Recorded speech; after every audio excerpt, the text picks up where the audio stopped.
Hello everybody, Aiden here, and welcome into another video here on the Around the Slice Entertainment YouTube channel. I am very excited because point of reference yesterday being Wednesday, April 8th, Season 5 of The Boys premiered with its first two episodes 1 and 2 of Season 5 of The Boys on Amazon Prime Video. So I'm here to give you my biggest thoughts and takeaways and kick off yet another review series here on the channel.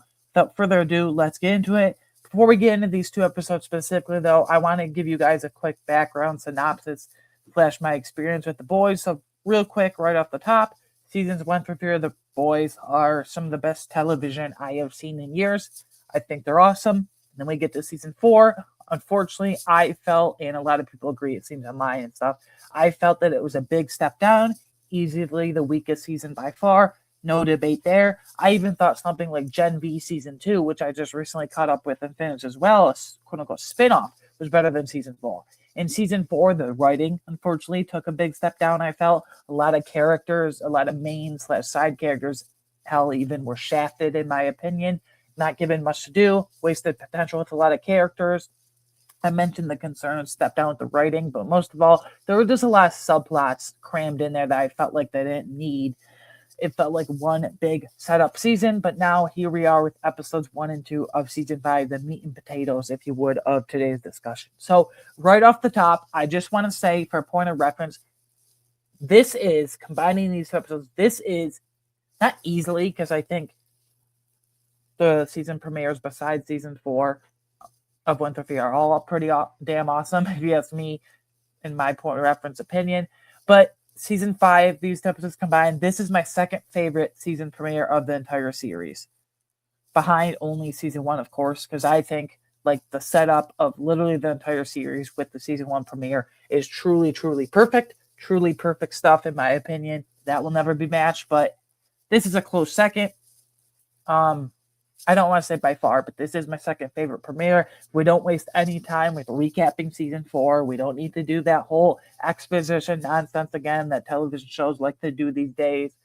We're thrown right back into the shit. We're thrown right back into that shit craziness of Homelander and his terror, Sage pulling the strings behind the scenes. We're thrown right back into the shit. And that's why I say this is my second favorite season premiere. I'm going to be a bit all over the place, so I apologize, but I have so much to say with these. Speaking of Homelander and how we're thrown right back into his terror, we know that Homelander has always been a very lacking mentally human being. What I mean by that is he's always been mentally unstable.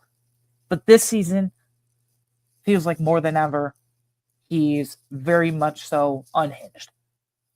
More than ever, he's on a terror.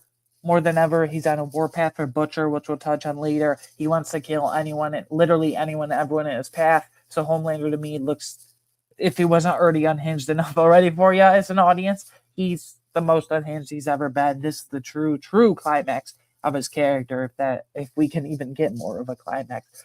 Next, I want to talk about Sister Sage, because Sage is quote unquote the only one that can quote unquote handle Homelander, the only one that can somewhat contain him. If that's even freaking effing possible. But she's clearly going to be playing a big factor this season. She clearly has Homelander's ear in terms of being able to be the puppet behind the scenes as well for all the acts that Homelander does and plays out. So she's clearly going to be pulling a lot of strings throughout this entire season. She's clearly going to be working a significant amount behind the scenes. Sage is, I don't want to say weird, but I feel like there's some meat left in the bone, if you would, for her character, and she's clearly going to be pulling last strings with Homelander behind the scenes, kind of manipulating him and controlling him. We feel this show is all about manipulation. This show is all about control, and Sage is going to be doing that with Homelander. It seems like, at least. Now, I just mentioned Gen V Season 2 is fresh in my mind. I literally crammed in all 8 episodes in the span of, 4 or 5 days, give or take. I really enjoyed it. Again, reference point, it was better than something like The Boys Season 4. But since I just finished it, I did appreciate and like and enjoy the connection back to Gen V Season 2. Thomas Godolkin was mentioned by name multiple times here throughout these 2 episodes, specifically episode 1, if I do recall myself. He's mentioned by name, so I'm wondering if we'll see any flashbacks with him. I'm wondering when Marie, Kate, and that whole Gen V crew will show up. I know from the trailers and the synopsis talks, Twitter, whatnot, they're all going to show up at some point, but I'm wondering when they'll show up and how big of an impact / role they'll have. That's I'm really curious to find out.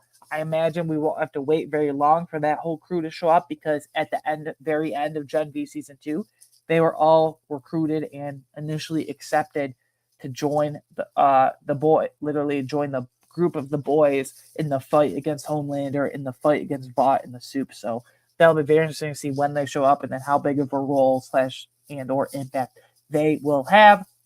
So I'm not going to recap every single shot for shot, scene for scene here for you guys. That would just be boring. But I do want to talk about the synopsis of episode 1 because it really stuck out to me. So as soon as we get back into episode 1 of season 5 premiere here, we have 2 storyline situations going on. And I thought they were woven together very well, especially when the climax of the 2 meet each other. The one that stuck out to me, Hughie, Frenchie, and MM, we saw them being taken to the, now we know, Freedom Camps, the end of episode 4, and now they're stuck in, what was it, Freedom Camp 47 or something like that.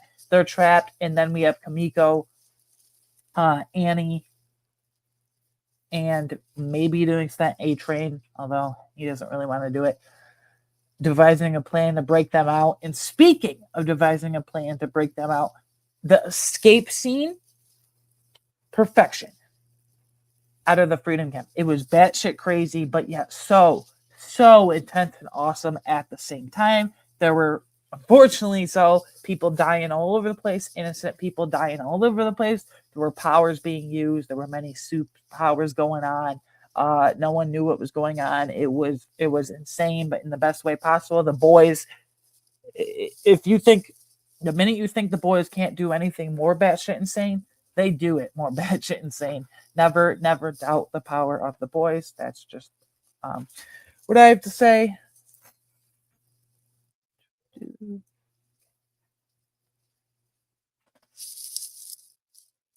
Next, moving on to a character that I think is going to play a very major role and factor in the season is Kimiko. In past seasons, I'm not saying Kimiko's character and her development has been boring, but she's kind of just been there as Frenchie's sidekick, if you will. So seemingly Kimiko is going to have her biggest role yet. And this season, now she talks, now she has a newfound confidence. So I think she's going to be ready to go and ready to get in the thick of the fights here and battles, if you would. And she's going to be put on display her biggest role yet. Next, the character of the Deep. I'm personally wondering, and I'm sure all of you out there as well, let me know down in the comments below. I'm personally wondering if the Deep is going to flip sides at some point from the Seven / Homelander side, just like A-Train was flipped into helping the good side against Homelander of Annie, Hughie, and MM and all them, Frenchie, Kimiko, etc. Because we know from episode 1, it was clear as day when Deep went after A-Train's family, and then he had the interaction with A-Train, he's internally scared of Homelander. He doesn't want to admit it quite yet, but you can tell he's internally battling with himself, and he's scared of Homelander, whether it's he's demoted because a Soldier Boy comes back, whether it's just he's scared of Homelander because he's a terrifying soup. I do predict, I'm wondering if, or even hell, if it happen, if it does happen, hell, when it will happen. So yeah. Next, I really love, for the most part, these 2 premiere episodes, but I do want to talk about a character situation that I was a bit disappointed with. I was really enjoying A-Train's trajectory when he flipped to the good side, if you will. The boys, the Butcher, that crew and company there, if you would, but I really enjoyed his new role and trajectory, and then he was killed off by Homelander at the end of episode 1.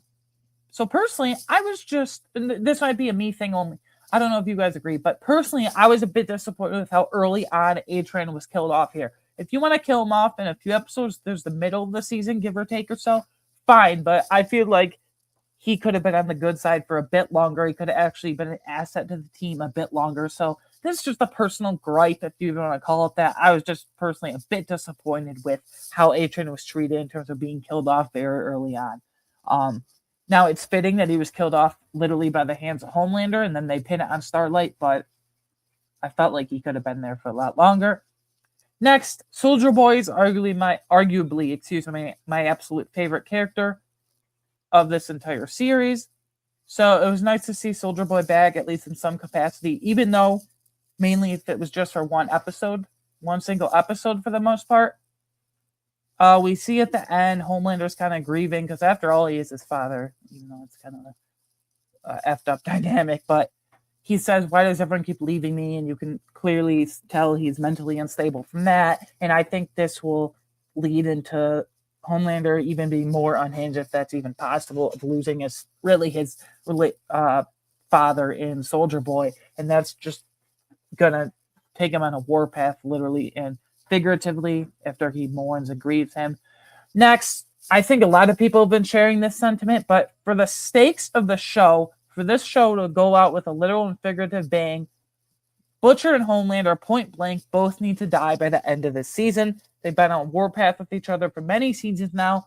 Let's start with Homelander. He needs to pay for his actions. He can't keep killing Soups from the Seven and getting away with it. He can't kill A-Train and get away with it. He can't keep killing innocent people on that flight in the plane at the very beginning with season 1 or season 2. I can't remember. I believe season 1.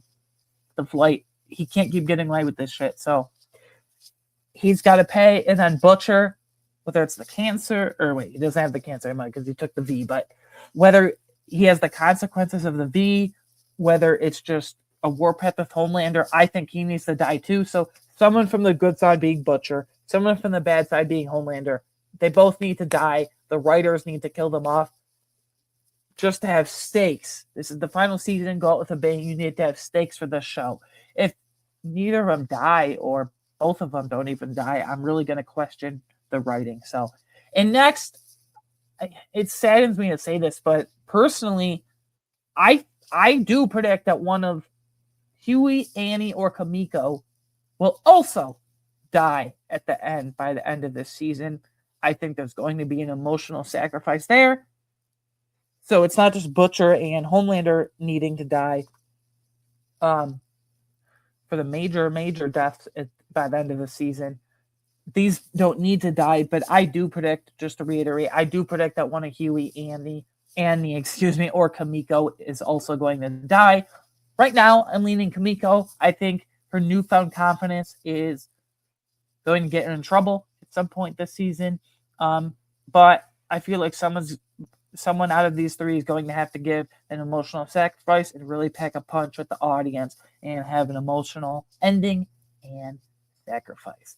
But yeah, guys, I'm going to do a final score of the week. For a final score, I don't do this ahead of time. I do this in real time with you guys.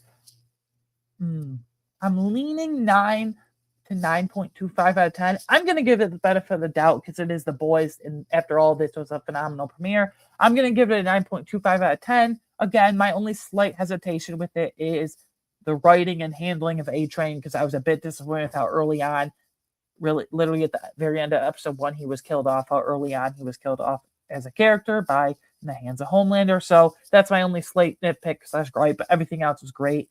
9.25 out of 10 for episodes 1 and 2 premiere of season 5 of The Boys. Okay, for the sake of this channel, this will be an every week thing, but I want to let you guys in on overall content. Great time to be in the pop culture, nerd culture, and television as a whole right now. We have 2 episodes of The Pitt, 2 Thursdays left of The Pitt.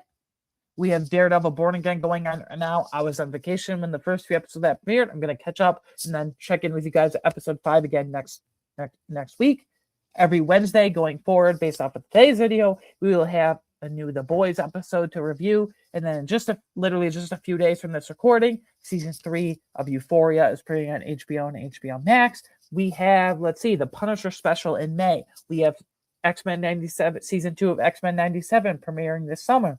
And then the 3 blockbuster movies, Toy Story 5, Supergirl, and of course, my most anticipated Spider-Man Brand New Day. Make sure you like and subscribe for all of that. We will be covering all of those incredible shows and movies plus more on this channel. Let me know down in the comments below What did you think of the first two episodes of the season 5 premiere of The Boys? Just to reiterate one final time, I gave it a 9.25 out of 10. You can give me a score if you want. You can just give me overall thoughts, anything and everything. Let me know down in the comments below. You can follow me personally on Twitter at @Weingartner13 for any additional TV show / movie thoughts, opinions, and discussions over there. Thank you for the support as always. Please share this video and channel with anyone and everyone you know. I love that The Boys is back, and over the next 2 or 3 months, we are in the golden age of television. It's really incredible time for that. See you in the next one. Goodbye.